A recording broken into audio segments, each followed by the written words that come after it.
Começa agora mais um Zoom Talk. E hoje, né, Everton, temos uma convidada especial, né? Com certeza, Marcelo. Seja bem-vindo para você que está chegando agora em mais um cast, né? Qual que é o cast, Marcelo? Rapaz, eu tô perdendo a conta já, Everton. Esse é o nono. É o É o nono. nono cast. É o nono, meu Deus. Eu acho que Eu não. acho que até eu. Não, é o Vou pedir para a décimo. produção aí dar uma olhada e Corri... ver qual é o número correto. É verdade. Então, olha, a nossa convidada de hoje é uma mineira, gente. É formada em biomedicina, mestre em ciências fisiológicas e especialista em gestão de qualidade em saúde. Ela iniciou suas atividades profissionais em 2016 e desde lá começou a atuar como supervisora da unidade clínicas e coordenação de análises clínicas em laboratórios em Vitória, no Espírito Santo, a qual passou a maior parte do seu tempo lá morando. E atualmente está como coordenadora de atendimento e coleta regional do Mato Grosso, do laboratório Carlos Chagas, Grupo SEIB. Vamos nos apresentar. Seja bem-vinda, Thaís Andrade, ao Zoom Talk. Muito obrigada, agradeço pelo convite. E é um imenso prazer estar aqui com vocês. Prazer é todo nosso. Thaís, para começar o nosso bate-papo, como que nasceu essa paixão aí pela biomedicina? Como que começou a sua trajetória? Então, foi muito difícil escolher, né? Aquela parte que você está lá na adolescência, saindo do ensino médio, o que você vai querer fazer para o resto da sua vida. E aí, nessa minha mentalidade de adolescente, não sei se vocês se recordam que tinha muito o Globo Repórter, né? Passava muito sobre ciência, então eu queria ser cientista. E aí fui pesquisando.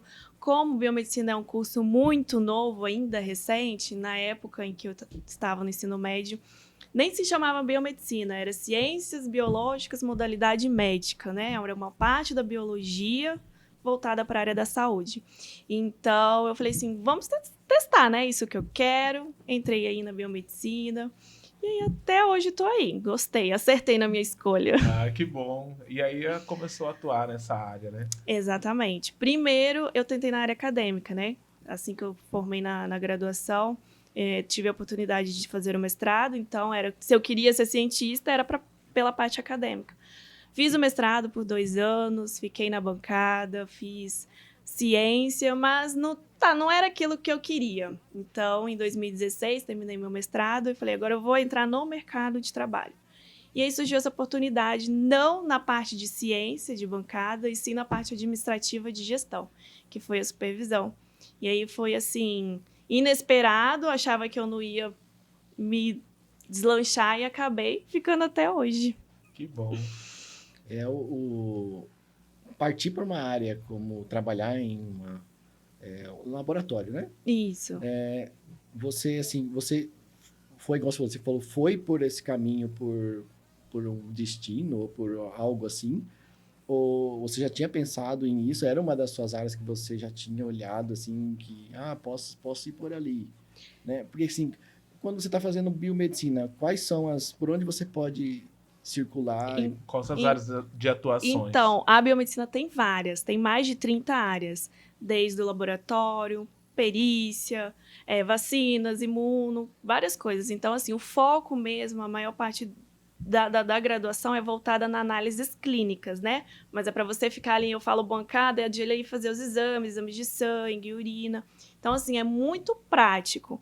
A parte que eu tô agora, que é a de administração, ele não é muito visto, tanto que pro biomédico ainda é muito disfarçado. Então, assim, as empresas agora laboratoriais ou de medicina diagnóstica querem biomédicos da parte administrativa, mas não encontram, porque não é um foco na faculdade.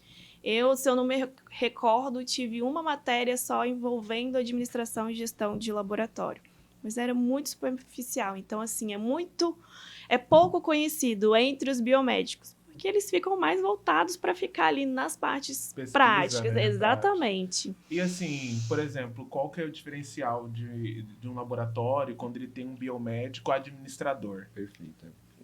Esse aí é o grande diferencial, por isso que as empresas procuram. Porque precisa que alguém administre, mas que alguém saiba a prática, né? Por exemplo, como eu cuido da parte da coleta e da recepção. É uma parte muito importante do laboratório. Porque se você olhar, isso já é comprovado, né? 70% dos erros que causam alteração nos seus exames, eles não estão ali na parte... O erro não acontece ali na hora que eu estou fazendo o exame. É o anterior, é ali na recepção, é ali na coleta. Então, assim, o biomédico ele tem essa sensibilidade de entender quais são assim, as melhorias que tem que ter no que a gente chama de pré-analítico, né, que é recepção e coleta. De entender para minimizar esses erros para que no final o seu resultado saia com qualidade, né? Seja fiel mesmo ao que você tem. E desde o primeiro momento, você já estava no grupo, no Sabin já? Ou não? Você entrou em um outro lugar e foi para lá? Não, quando eu iniciei, eram laboratórios locais lá do Espírito Santo. E aí, há um ano atrás, que acabei entrando no grupo Sabin, aí vim para Cuiabá, pelo grupo Sabin. E como que foi a sua primeira experiência em laboratório? Em laboratório lá no início? E lá no início, porque você contou que saiu da universidade, né? Que é um ramo totalmente diferente, né, Marcelo? Acadêmico, na área da pesquisa, e foi para uma área mais comercial, vamos colocar assim.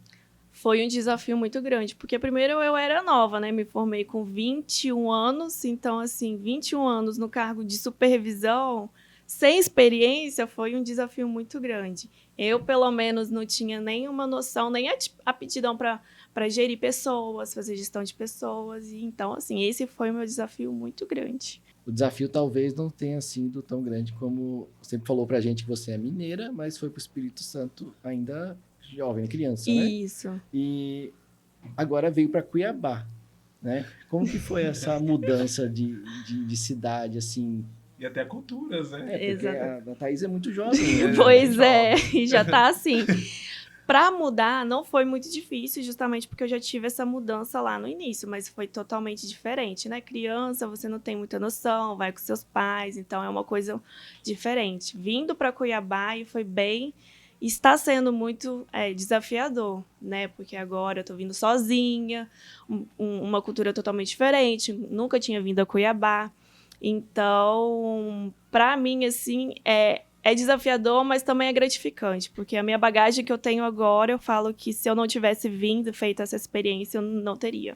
Mas quando você recebeu o convite, assim, você já decidiu vir de imediato ou demorou para aceitar? Então, foi um processo muito rápido. Caiu minha ficha quando eu aceitei. Tanto que, quando eu aceitei, eu fiquei de 4 horas da tarde até meia-noite sentada na minha casa, no meu sofá, falando: o que eu acabei de fazer? Tô aqui, eu tenho minha vida aqui, meus amigos, minha casa, tenho tudo aqui. Agora eu vou para um lugar que eu não conheço, não conhecia ninguém, né? Então, assim, eu fiquei em choque, mas deu tudo certo. Eu acho que era para ser isso. Sim. Antes de você vir, o que você pesquisou, assim? Eu vou dar uma olhada. Onde que é esse lugar? Não, O que você tinha de conhecimento daqui e como que você... Assim, a gente sempre lembra de Cuiabá por causa do calor, né? Então, achava que era calor, Pantanal. Foi até engraçado que quando meus amigos fizeram a despedida para mim, parecia que eu estava indo, né, pro Pantanal, ia ficar com onça, capivara. Então, eu comecei a pesquisar mesmo no processo seletivo. Entre uma etapa e outra, eu falei assim, opa, tô avançando, então há uma possibilidade de eu ir. Então, antes de chegar na etapa final, eu preciso conhecer realmente para ver se à distância eu vou conseguir ficar lá. Então, foi a base de pesquisa, aí você conversa com um, conversa com outro, aí no final você descobre que tem várias pessoas que já moraram aqui e falam super bem, então foi, né, me deixando mais motivada para chegar aqui. E quando chegou aqui, qual foi a sua impressão, assim, que você tem agora, né, de Cuiabá? Calor. Eu tava comentando, né? Exatamente, porque no primeiro dia que eu cheguei, na hora que abriu a porta do avião, tava 42 graus. Nossa. Então veio aquele assim, né? Bem-vindo a Cuiabá. Mas brincadeiras à parte, eu gosto muito daqui. Todo mundo que eu já conheço aqui fala que, nossa, Thaís, parece que você mora aqui já há 10 anos, que eu super me adaptei. É uma cidade acolhedora, o povo é acolhedor, então, assim, já me senti em casa. Muito bom. Legal. E, assim, falando da questão desse cargo que você ocupa de coordenação, principalmente supervisão, tudo, o que é necessário, as habilidades para você ter para ocupar uma função como essa? Na parte de coordenação, de supervisão de unidades, principal, independente se você é biomédico, se você é de outra área, é gestão de pessoas. Porque, assim, processos é muito fácil você implantar, colocar para rodar, mas o principal é a gestão de pessoas. Esse que é o principal desafio de quem quer um cargo de liderança, principalmente na área de atendimento, que atendimento público, né, é uma área bem desafiadora.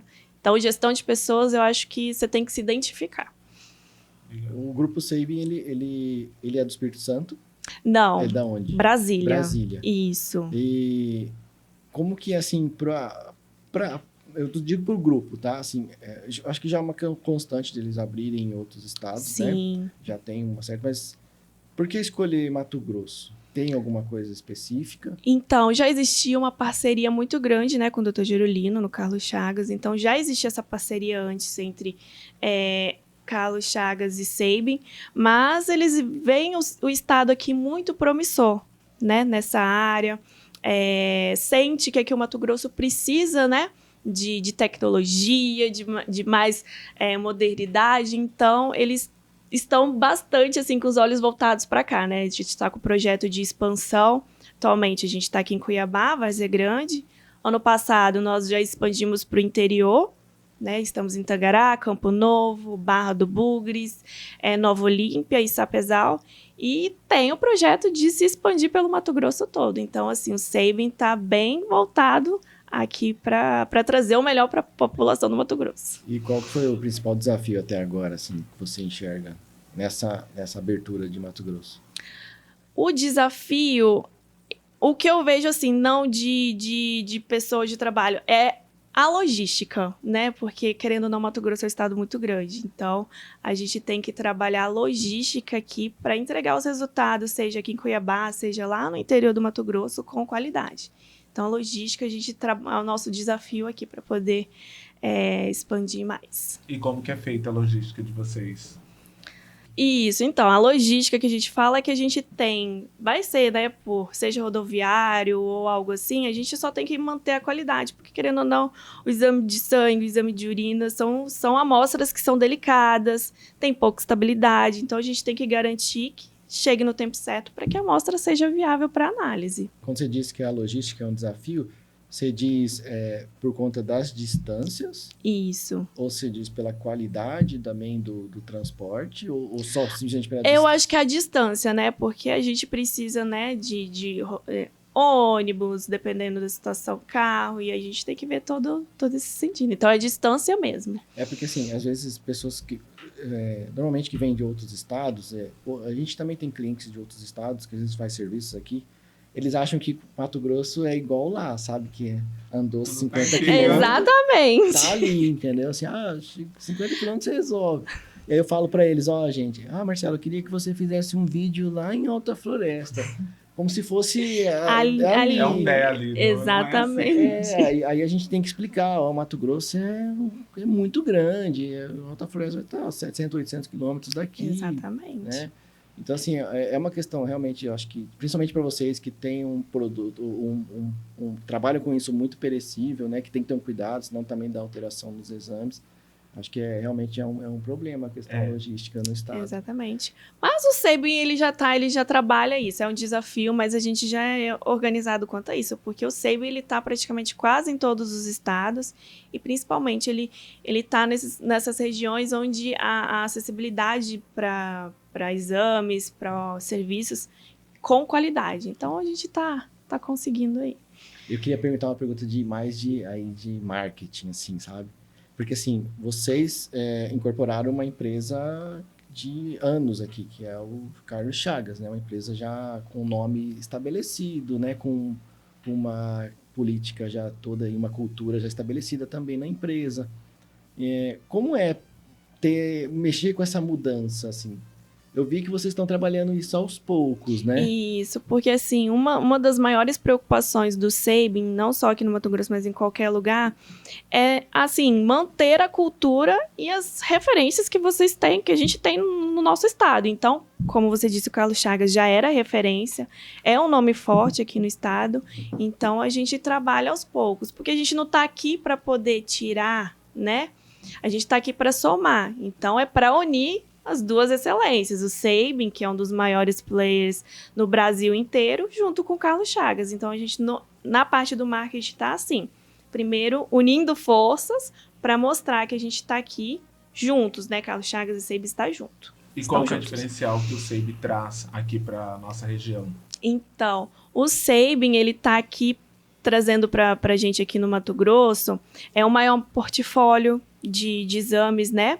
Claro que o Carlos Chagas tinha um grande portfólio de exames, mas o Sabin traz mais agilidade em alguns exames, porque a gente acaba fazendo aqui no Mato Grosso, porque alguns exames a gente tem que mandar para fora, então a gente melhora nosso parque tecnológico aqui para poder fazer aqui e sair seu resultado até no mesmo dia. Então isso já melhorou muito. E principalmente focado na parte de genética, de biologia molecular, esses exames que são complexos, são exames que demoram, então a gente traz uma maior gama, porque o Sabin, a nível nacional, ele é um grande diferencial nessa parte de genética. Por exemplo, quando veio o Covid, o Sabin que construiu, né, na verdade, os primeiros exames para detectar. A varíola do macaco também, o Sabin foi um dos pioneiros na detecção dessas doenças. Então, assim, está trazendo a tecnologia e a acessibilidade desses exames mais complexos aqui para o Mato Grosso. Thaís, assim, isso é mais uma curiosidade, tá? Uhum. Não tem nem muito a ver com mas assim, nos anos que você tem aí já nessa parte de exames, já teve algum caso curioso, assim, de alguém, alguma história ou uma história que te marcou? Sempre tem. O que me marca muito, assim, na verdade, são as pessoas. Porque, na maioria das vezes, as pessoas que estão indo procurar o laboratório é porque está com alguma coisa, não sabe o que está tendo e está desesperado. Então, a gente passa por algumas situações, assim, que a gente faz até fazer uma reflexão, né? Então, um caso que me marcou muito, e aí foi muito pessoal que eu fiz uma reflexão, mas não foi aqui, foi num laboratório lá em Vitória, que nós fomos atender uma criancinha para fazer uns exames, a gente achando que era de rotina. Só que ela, na hora que a gente foi para puncionar, né, para fazer a coleta de sangue, ela estabilizou assim, ficou parada. A gente achou que estava acontecendo alguma coisa. E aí a mãe veio nos contar, né, que era uma doença que ela tinha convulsões dia e noite, não tinha tempo. E a convulsão dela não era aquela convulsão visível que a gente está acostumado. Ela simplesmente fica paralisada e você só fica vendo o olho, assim, tremendo. Então, ela não dormia, ela não tinha vida, porque tinha que ficar olhando a criança. Então, ela estava ali procurando a gente desesperado para fazer os exames para tentar descobrir o que a filha tem. Então, assim, essas coisas me marcam muito. Mas tem histórias engraçadas também. Tem gente, eu já peguei DNA, então é mestre para ter histórias. Já veio gente com camisa, assim, achando que é igual filme mesmo. Ah, vou pegar aqui a camisa que eu achei, eu quero que você faça o DNA para descobrir o que é. Não é assim, não é igual filme, não é igual as novelas, mas a gente pega umas situações engraçadas também. Sempre tem, né? Sempre. E assim, medo de agulha tem? Demais. E eu tenho que contar um segredo. Eu também passo, não é medo, passo mal pra colher deitada. E olha que eu trabalho com isso, mas isso é muito comum. E as pessoas não estão acostumadas, acham que é problema dela. Não, isso é muito... De 10 pessoas que vai no laboratório, 7... E como que vocês fazem ali pra a gente tenta acolher. Então, a gente sempre pede também para essas pessoas que passam por essas situações de aflição, de medo de passar mal, sempre avisar antes, porque aí a gente se prepara e aí o momento lá da coleta vai ficar mais, menos aflito, tenso para a pessoa. E isso ameniza muito. Então, assim, gente, passa mal, não tenha vergonha, pode falar, que a gente está acostumado e a gente consegue dar um tratamento melhor para vocês. Legal. E, assim, como que você enxerga a recepção que as pessoas aqui em Cuiabá, na região aqui de Mato Grosso, têm recebido aí o Grupo Sabin? Então, tem recebido bem, né? Mas ainda tá tímido porque eles ainda não estão associando, né? Sim. Pensam só no Carlos Chagas, mas a gente tá sendo bem recebido. A classe médica também, né? Tá gostando muito. Então, acho que é isso. É porque essa parceria com os médicos é o que impulsiona esse tipo de negócio, né? Exatamente. E é o nosso grande parceiro, porque quando você vai no médico, ele vai, né, te indicar onde você deve ir e tal. Então, eles são os nossos principais parceiros. E a gente sabe que a publicidade para a área médica é muito complicada, né? Sim. A gente tem algumas coisas que o CRM, o CFM impõe, né? Exatamente. Que a gente não pode fazer. E como captar essa parceria? Com a qualidade mesmo? Qualidade mostrando, né, o seu serviço. Então, a gente está sempre à disposição da classe médica. Nós temos uma equipe de assessoria científica, então o médico tem livre acesso, não só na recepção e coleta, mas dentro, né, da nossa área técnica, tá com dúvida, tá precisando de uma análise diferente. Nós temos uma equipe preparada para isso. Então, é nesse sentido, de trazer acessibilidade, livre entrada do médico ali dentro do laboratório, para que ele se sinta parte ali, né, e traga o melhor para os pacientes. Sim. Outra pergunta, outra curiosidade. Ah, legal, Marcelo. É pra gente não ficar aqui só... Porque é bom. É legal a gente entender um pouco... Porque assim, a gente tenta... Quando a gente traz as pessoas aqui, a gente quer entender as pessoas, sabe? Sim. Tirar o que motiva elas de às vezes enfrentarem, igual você enfrentou, ficar longe da família e tudo mais. Uhum. Por um objetivo, né? Por um objetivo de vida ou por um objetivo profissional, como é o seu caso. E a gente entende, assim, que é algo que às vezes não é tão fácil, nem tão simples para as pessoas, né?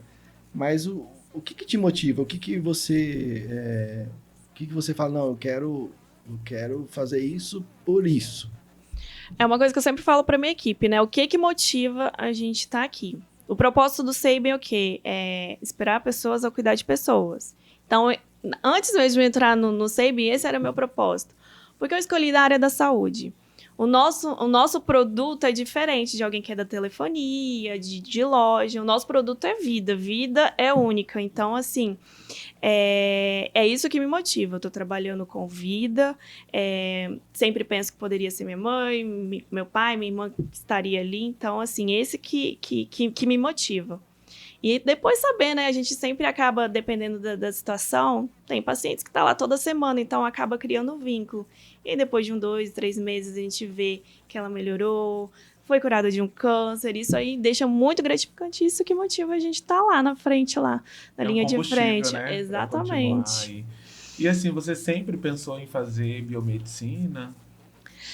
Sempre. Eu queria alguma coisa... Ou biologia, no início era biologia, mas eu não gostava da parte de vegetais, essas coisas assim. Queria mais da área da saúde. Já tinha esse desejo, era na área da saúde. Um lado científico. Exatamente. Mas assim, como você falou, ver as pessoas, né? Tratar das pessoas, né? Ajudar as pessoas de alguma forma é o que te motiva. E quando você se depara com, igual você falou da menina, né, e tal... Mas, às vezes, eu sei que os exames são confidenciais, mas vocês têm acesso a eles quando vocês estão ali, ou não tem? A parte da recepção e coleta não tem. Quem tem é quem tem fazendo análise. Então, assim, é muito confidencial mesmo, porque é um resultado, né, único, e dependendo da situação não pode saber. Então, não é de livre acesso, não. A gente, assim, da recepção e coleta não tem acesso. Sim. Quem mais tem é a assessoria científica. A assessoria científica sabendo, né? Exatamente. E, às vezes, o que eu queria entender, assim, fiz lá o exame e tal, mas você não sabe quem que é quem, claro, você tá vendo só dados ali, né? Mas você fica assim, essa pessoa aqui tá complicado. Então, deve ser também uma coisa para se separar um pouco. Sim, né? E a gente tem esse cuidado, porque, por exemplo, quem está lá na área técnica realizando, se vê um resultado muito crítico, a gente entra em contato com o paciente, né? Olha, vai no seu médico, porque a gente viu aqui, acho legal você ir lá agora. Então, assim, a gente tem esse cuidado, não só no SEIBem, mas isso é da parte da área da saúde de laboratório. A gente cuida dessa parte também. E os últimos anos a gente viveu pandemia, viveu essas coisas todas, né? Que a gente já até cansado de falar, mas é importante entender, assim, você vê que isso mudou o negócio de laboratório, assim, a questão das pandemias? Você acha que alguma coisa de fluxo, de trabalho? Crescer. Alterou um cuidado? Eu acho que não só no laboratório, né? Acho que na vida de todo mundo. Mas no laboratório, assim, a pandemia foi desgastante, mas foi, assim, bom porque nós melhoramos nossos processos. Vimos que algumas coisas precisavam ser mudadas para melhoria, para segurança. Então, assim, teve bastante mudança depois da pandemia. Que mudanças, por exemplo? Eu acho que no cuidado da pessoa, no cuidado de como cuidar da amostra. Eu acho que foi nesse sentido dos processos. Você acha que a questão da coleta em si, a gente viu muito na pandemia, de colher na casa, né, das pessoas. Isso. Você acha que esse é um caminho sem volta? Assim, você acha que vai continuar ainda essa questão da coleta domiciliar? Vai aumentar? Vai continuar, porque era um serviço que não era muito comprado pela população. Eles estão acostumados a acordar cedo, ir lá no laboratório. Com a pandemia, veio, né, para você ficar em casa e colher em casa. E na nossa atualidade, a gente gosta de praticidade. Então, as pessoas, mesmo fora da pandemia, comprou a ideia de fazer os exames em casa, no escritório, onde está. E a gente está fortalecendo, principalmente nesse ramo da domiciliar. Porque após a pandemia, a oferta foi muito grande. Entendi. Como que você imagina, Thaís, o futuro disso, sabe? Desse mercado? Você enxerga, como já foi tratado, acho que alguns anos atrás, de às vezes ter até exames para você fazer dentro da farmácia, ou ir comprar exames em outros lugares, né? Realizar exames em outros lugares, não só dentro de um laboratório, né? Você acha que existe um caminho para isso? Isso vai demorar muito tempo ou você acha que nem por aí nós vamos? Existe a possibilidade, na verdade já existe, né, todo o estudo há muito tempo de sempre facilitar. Eu acho que o futuro é sempre facilitar, independente se é exame, se não, é facilitar. Então já existe antes mesmo da pandemia esses estudos para fazer em farmácia ou até mesmo dentro do consultório médico já existe, mas eu acho que isso é um caminho muito longo porque não é simples quanto parece, né? Foi igual eu falei, antes de fazer a análise, tem todo um cuidado, até a forma como o médico pede, até a forma como você está no dia, se você fez exercício ou não. Então, é um caminho muito distante para que chegue a isso, mas vai chegar, com certeza. E Thaís, como que é a Thaís como gestora, como coordenadora? No sentido de como é que eu cuido da minha equipe. Exato. Então...